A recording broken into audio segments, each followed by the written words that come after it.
Hello, everybody. Scott Golden here with the WCW Worldwide Review Series for the 14th of August 2000. I'm sorry, not 2000. No, 1993. We are fast approaching, and actually, this will be the second to last in this batch. However, we are going to go back and see if we can fill in some earlier 1990 and 1991 gaps for the same program. In any event, this is an interesting time as we begin to see the beginning of the WWF infusion that would take place over the next couple of years. And new talents as well. Harlem Heat begins here.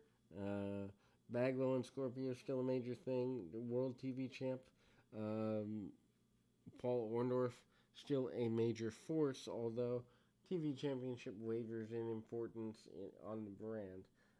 We move to the Nasty Boys, who are heels coming in.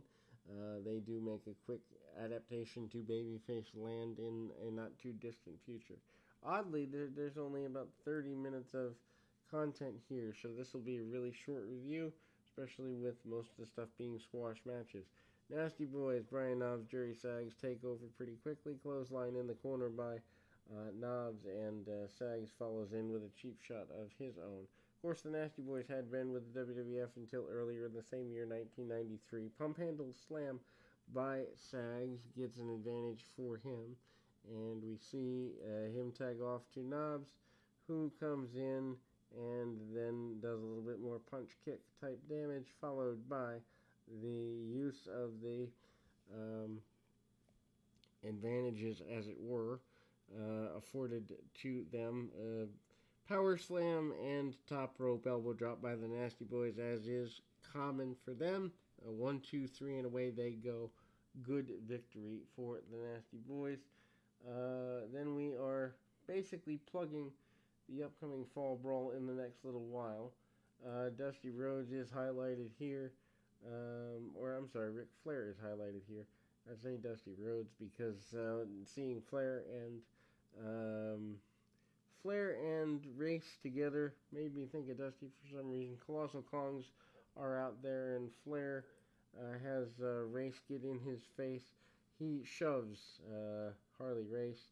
There is talk of a team between Sting and Ric Flair, which eventually does happen at a clash within a couple of days here against Awesome and King Kong, a tag team from Texas that are both well over 400 pounds and who are managed by Harley Race. The Race connection probably to give extra heat to be had. Ric Flair against one of the Kongs is not particularly a good thing, but Sting runs out to block off any continuation of damage there.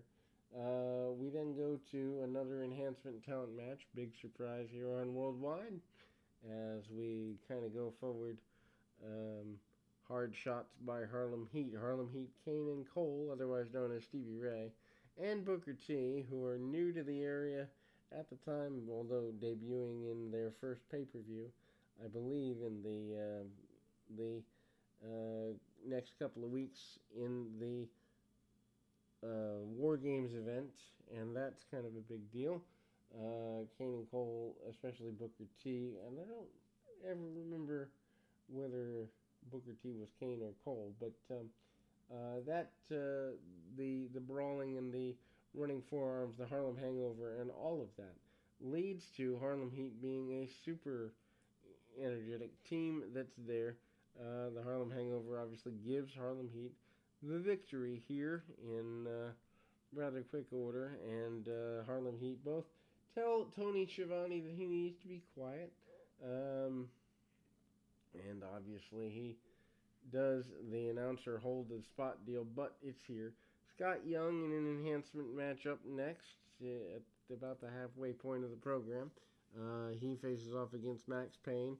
Payne hits a short clothesline on Young and then goes for a couple of suplexes, hits them, and then locks in the painkiller armbar, and a victory is had by all here.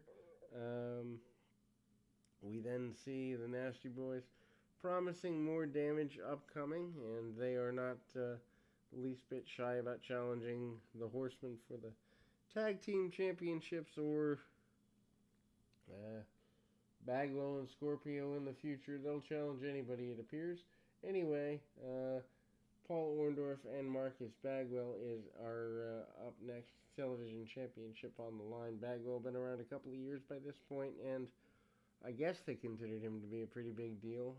Bagwell manages to get a quick non-title victory over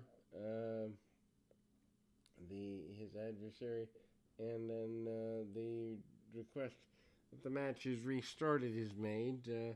There is a lot of stalling by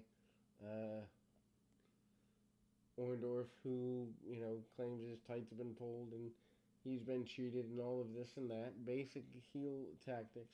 Arm bars by Bagwell, doesn't get what he wants on that. Bagwell tries to quicken the pace a little bit and then turns the match into an even more of a bore with a sleeper. Elbows by Orndorff and slows the match back down. Orndorff at this point wanting to do the least amount possible, not wanting to bounce all over the place if he doesn't have to. Drop toe holds and other basic maneuvers by Orndorff, who at this point, excuse me, I think just wants to go home. Shoulder tackle for a near fall there by Bagwell, and sooner or later, Bagwell gets cut off. The use of the ropes, feet on the ropes, gets a victory for Orndorff, who manages to cheat. However, Ricky Steamboat comes out and basically calls him a cheater, calls him out for the maneuver, and we kind of go into the program that is the feud between Steamboat and Orndorff over the television championship over the next little while. That'll close this program, then we'll be back with more right after this.